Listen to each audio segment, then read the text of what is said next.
மனிதன் மாறிவிட்டான் என்று ஒரு பாடலில் கண்ணதாசன் அவர்கள் எழுதியிருப்பார். அதற்கு அப்படியே நேர்முரணாக மனிதன் மாறவில்லை என்று தொடங்கும் பாடலையும் நமக்கு தந்திருப்பார். அப்படத்தின் பெயரும் மனிதன் மாறவில்லை என்பதுதான். அப்பாடல் வரிகள் இவை: காலத்தை மாற்றினான், கட்சியை மாற்றினான், கோலத்தை மாற்றினான், கொள்கையை மாற்றினான், ஆனால் மனிதன் மாறவில்லை, அவன் மயக்கம் தீரவில்லை. தன்னுடைய சுயநலத்துக்காக கட்சி, தோற்றம், கொள்கை அனைத்தையும் மாற்ற முடிந்த மனிதனால் ஒரு மயக்கத்திலிருந்து விடுபட முடியவில்லை.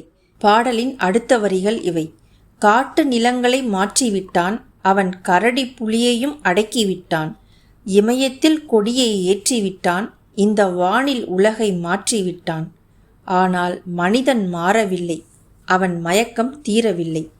இயற்கையின் இயல்பான நிகழ்வுகளை தன் அறிவாலும் ஆற்றலாலும் மனிதன் மாற்றிவிட்டான். காடுகள் விளைநிலங்களாயின, மிருகங்கள் மனிதனுக்கு கட்டுப்பட நேர்ந்தன. மனிதனின் ஆற்றல் அவனை இமயத்தில் ஏற்றிவிட்டது, மனிதனுடைய அறிவு அவனை விண்வெளியில் பறக்க வைத்தது. ஆனாலும் மனிதன் மாறவில்லை. பாடலின் அடுத்த வரிகளை பாருங்கள். கையளவே இதயம் வைத்தான், கடலளவே அதில் ஆசை வைத்தான், மெய்யும் பொய்யும் கலந்து வைத்தான், அதில் மானிட தர்மத்தை மறைத்து வைத்தான்.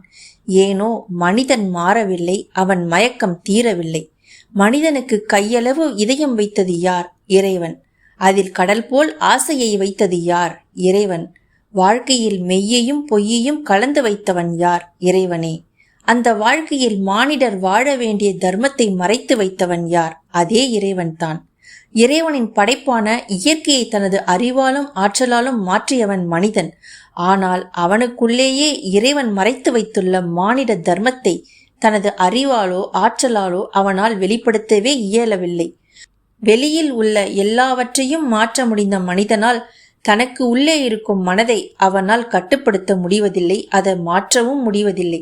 அதனால் மனிதன் மாறாமலே இருக்கின்றான் என்பதே பாடலின் கருத்து. கண்ணதாசன் அவர்களின் வேறொரு பாடல் விமர்சனத்தை நாளைய பதிவில் பார்ப்போம்.